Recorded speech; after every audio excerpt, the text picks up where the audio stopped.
Okay, welcome to this episode of Mythic Existence. Today we're going to be talking about randonauting, a phenomenon that has gained popularity in online spaces, particularly Twitter.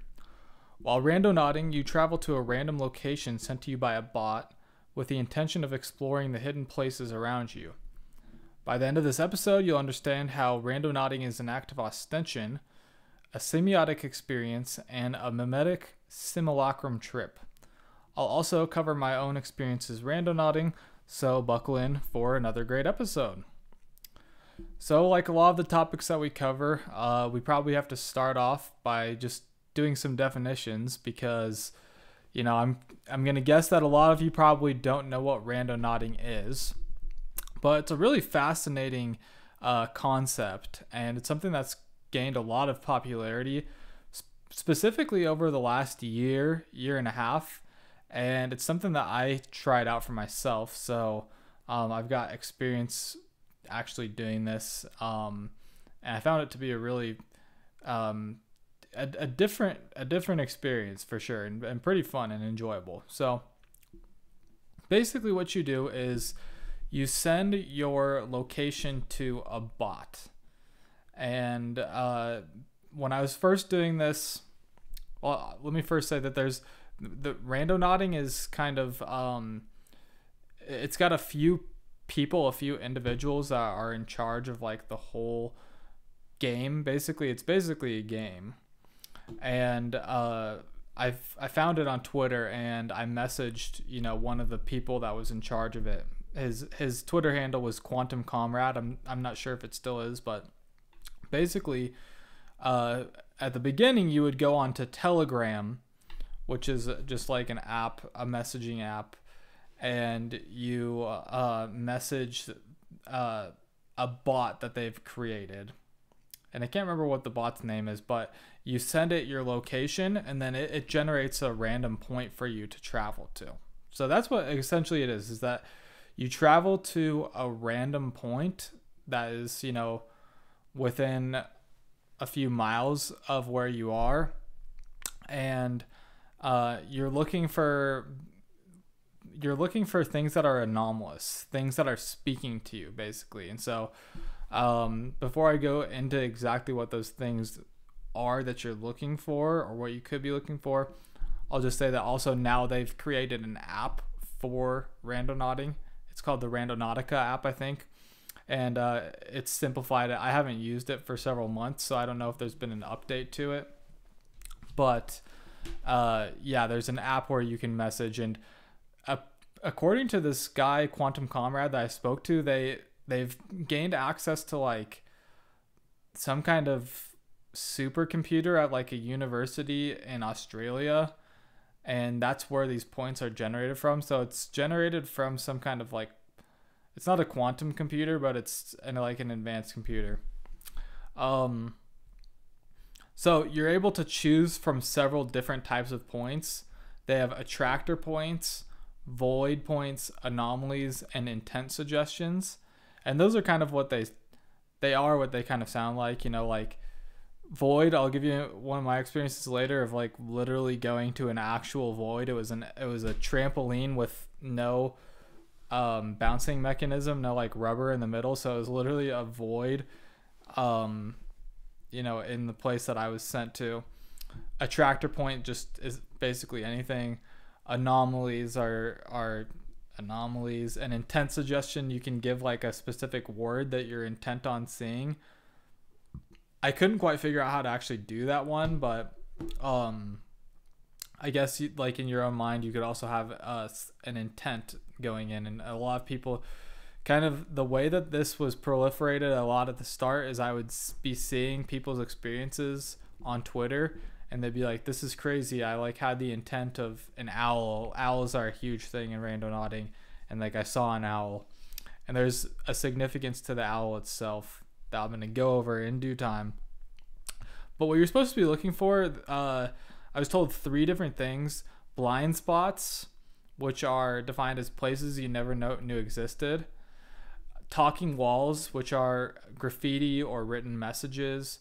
And anomalies, which are things that stand out. So those are the 3 things that you're supposed to look for. So I actually wrote a paper about randonauting for my supernatural folklore class, and I wanted to conduct some interviews to like actually get a deeper understanding of what it was. So I reached out to this guy, Quantum Comrade. I think that's still his Twitter handle, but I feel like I may have seen it changed.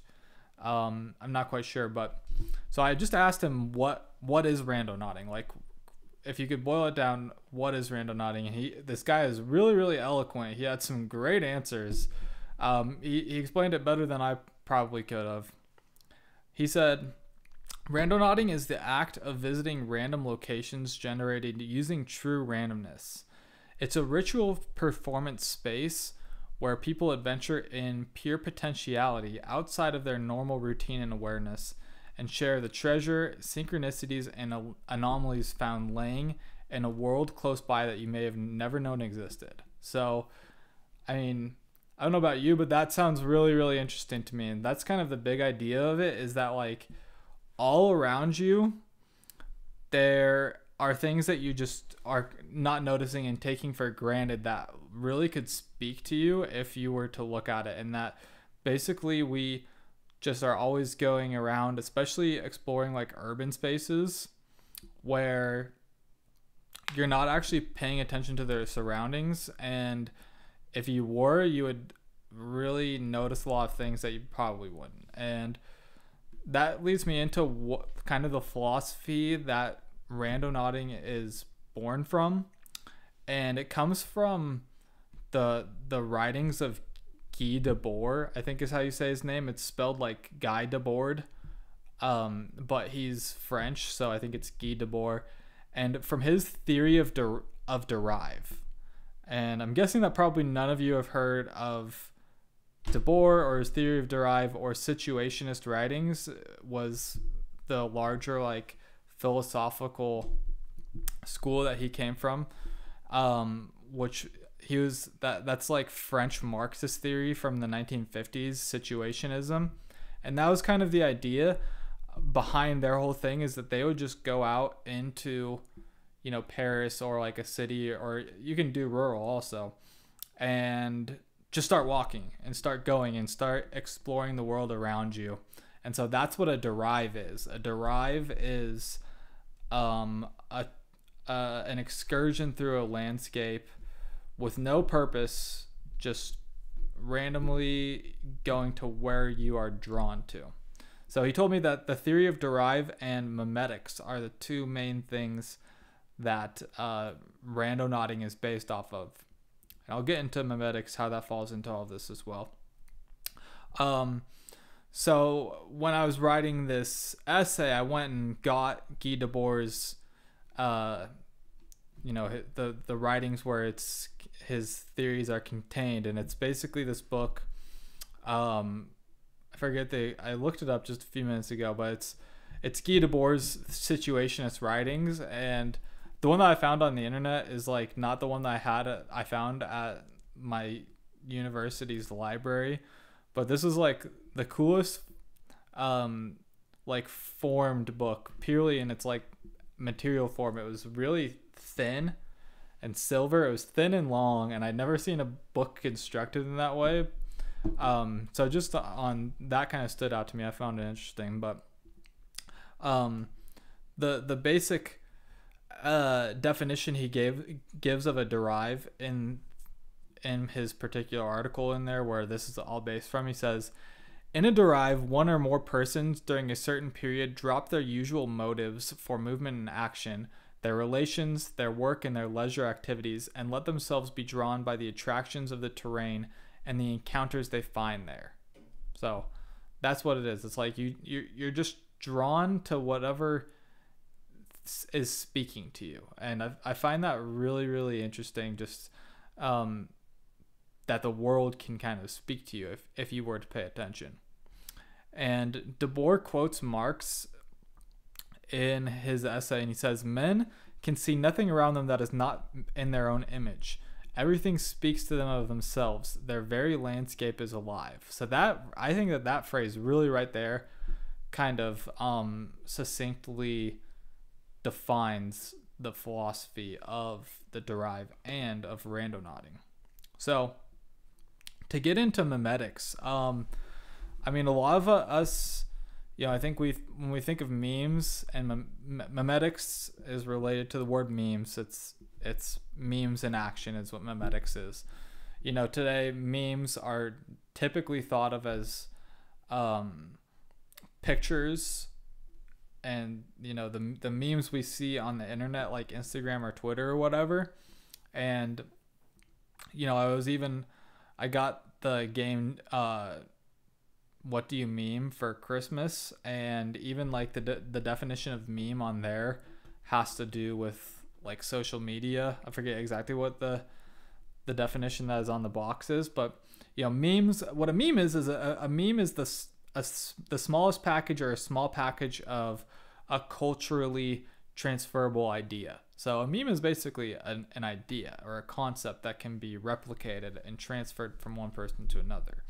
And I mean, it comes from I'm drawing a blank on him now, but Richard Dawkins, the famous atheist. It's a play on the word gene. So meme is a meme is an idea, like a gene replicates, basically, and so when I was talking to Quantum Comrade, he said there's a memetic layer to the game. Like, for example, how people see owls all the time.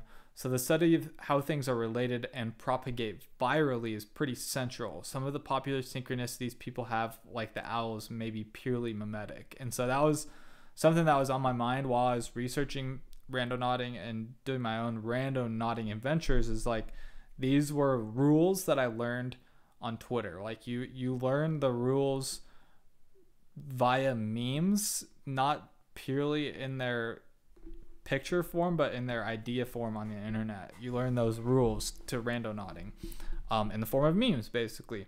So I was curious about like what the owl was, because this was a meme that you were always seeing on randonauting Twitter, of people seeing owls. And Quantum Comrade said the owl is a symbol on a doorway. Basically, we are playing in their domain. I think it was the owl is a symbol or a doorway. Basically, we are playing in their domain. They announce change and are the keeper of secrets, symbols of transformation and wisdom. It's kind of creepy, but they are watching us. So that's one of the kind of the crazier aspects of randonauting, is like there's always these owls that appear, like not just an owl in its animal form, but like, it could be a sticker or a drawing, it could be a talking wall, it could be an anomaly, any of those things playing in their domain. I found really interesting. So this is the supernatural almost domain, the magical domain that really surrounds us at all times. And so for the paper that I wrote, the argument that I was constructing was randonauting allows for a semiotic and memetic simulacrum trip. Meaning is constructed by an individual's personal understanding of the place they visit, and that a randonautor learns the rules of the game by observation of others' experiences. So there's a lot of to unpack there. We've covered the memetic aspect of it, and what randonauting is, but we still need to cover semiotics and what a simulacrum trip is. So simulacrum or simulacrum, a simulacrum trip, it's a concept I borrowed from Professor Jeannie Thomas, who was actually my professor in the supernatural folklore class. And she defines this. It comes from an essay she wrote about Salem in her book, Putting the Supernatural in Its Place. She says that a simulacrum trip is when a person visits artificial sites, manufactured objects, and other obvious constructions that have no true material connections to the story that they tell. So, in simulacrum, she borrows this term from Jean Baudrillard, who is like, his book Simulacrum and Simulation is one of the main texts that The Matrix is actually based off of. If you go back and even look at the film, his book is on the the bookcase that Neo has in his apartment. But so Simulacrum is basically like it's similar to the thing that it's purporting to be, but it's not really, that's kind of the idea behind the Matrix, right? And that she does this in opposition to what a legend trip, and legend tripping is a huge thing in the study of folkloristics and supernatural beliefs. And a legend trip is where a person travels to a site with a connection to a legend. And so in a simulacrum trip, a person is traveling to a site that has no connection to a legend, but you make your own legend out of it, basically.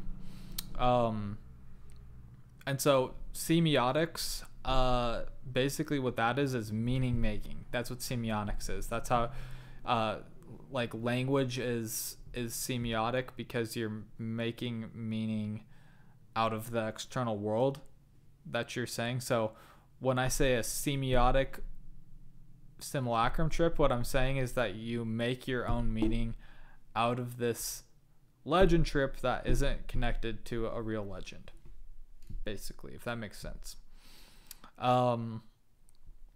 And so legend tripping and simulacrum tripping, it falls into this larger category of Austention. And that's another, I want to kind of give you guys some of these like bigger academic concepts that, you would deal with if you were actually studying folklore. And Austention is a really popular thing. Austention basically means that you're just acting out a legend. So a legend trip is an act of Austention, and so is simulacrum trip by association. Essentially is this concept that two folklorists, Linda Day and Andrew Vajny, came up with, I think, in the 80s. But I just thought that was something that would be relevant to know, Austention. And I kind of thought of randonauting as like an inversion of geocaching. So, geocaching is like you travel to a specific location for an object, but in randonauting you go to a random location, not looking for an object. You're looking for whatever you can really find there. So the place actually becomes the object in randonauting. And this is kind of some concepts that I drew from another one of my professors I mentioned in the last episode, Lynn McNeil. She wrote about geocaching from a folkloristic perspective. And a lot of this, the academic conversation about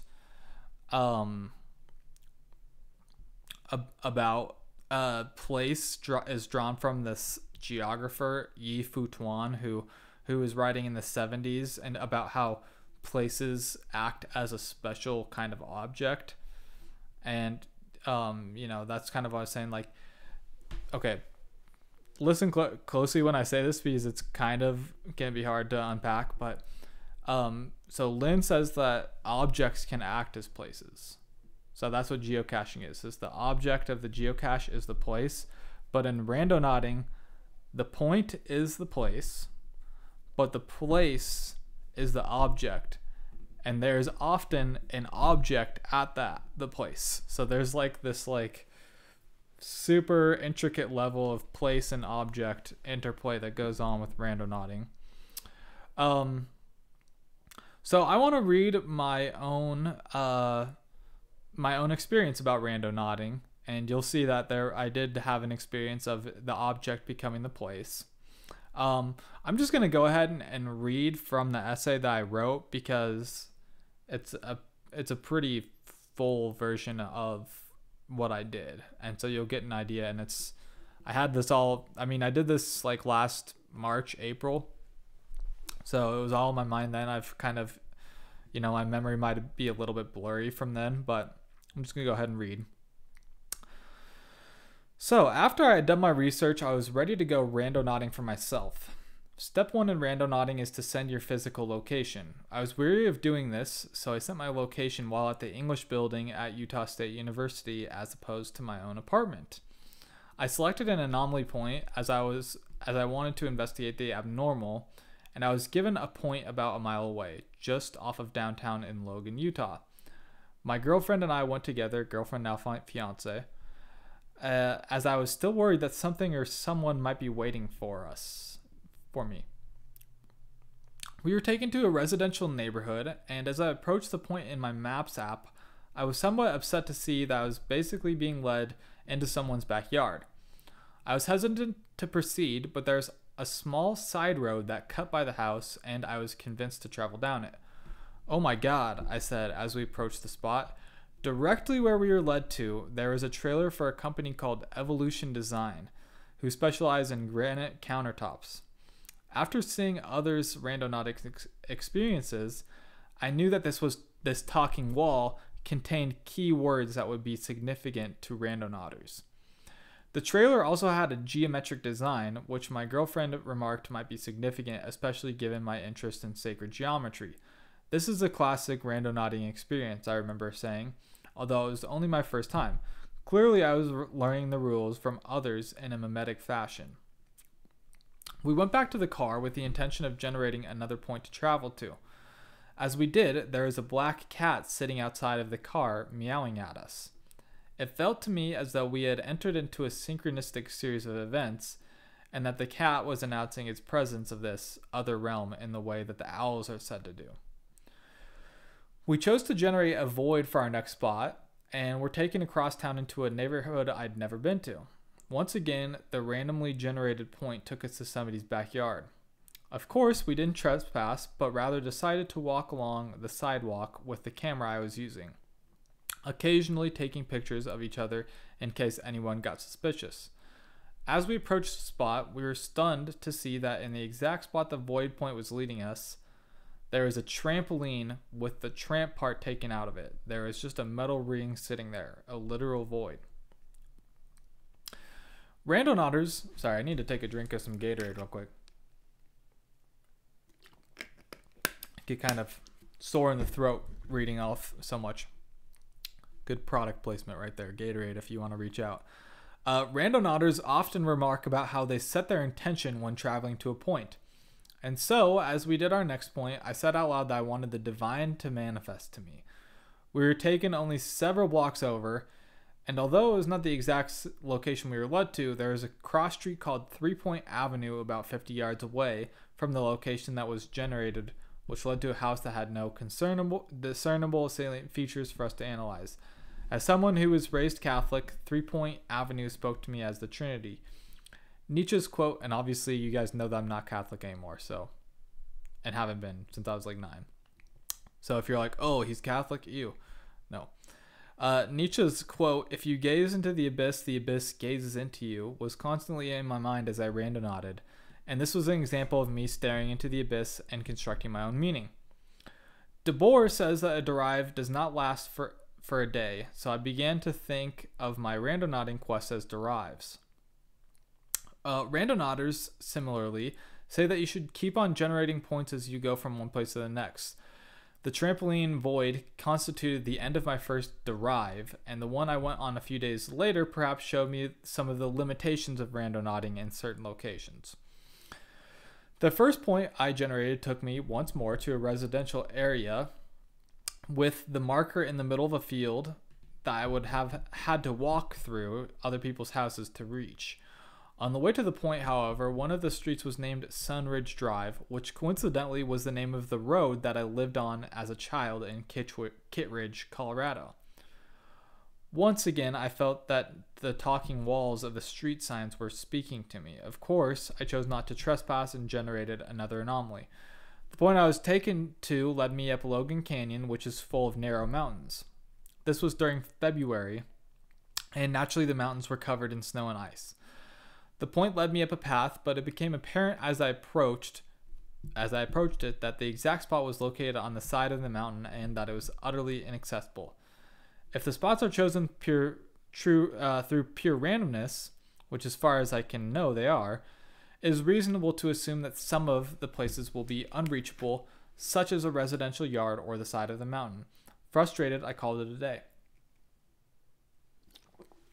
A few days later, I went on what would be my last randonauting adventure. The first point I was taken to was several miles away from my apartment in a part of town I'd never been to. This, at the very least, is one of the practical upsides of randonauting. It takes you to places you've never been. The anomaly that I generated led me to a large engineering building. I was once again frustrated, but I drove to the exact spot it was leading me to. To my surprise, I could see a small black box on the ground. I decided to investigate it, and shockingly, it was a rat bait box. I began to feel as if I was in a rat race, that the randonauting experience was playing with me and baiting me to God knows what. In this instance, I was the rat, the points were the bait.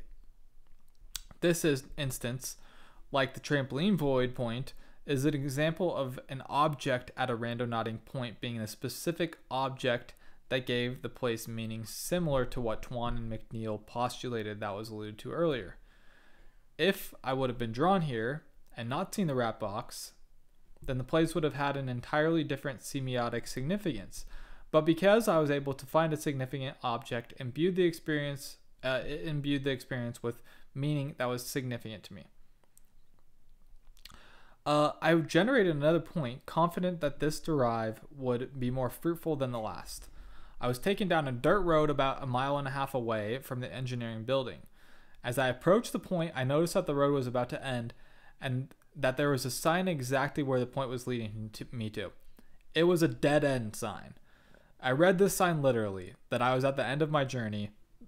I was a rat being baited, and this was the dead end. I felt that the signs were telling me that I had what I needed and that it was time to start riding. Thus, I concluded my final Derive. So, that's it for today's episode. Randonauting can serve as an example for folklorists of how digital spaces create offline ostensive practices.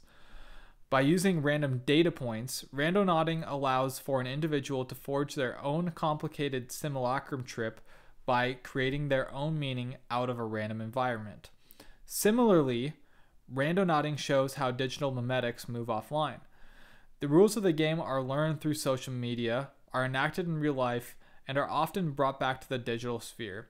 In this regard, randonauting displays the intricate relationship that memetics and Austention have in conjunction with digital and IRL constructed personas.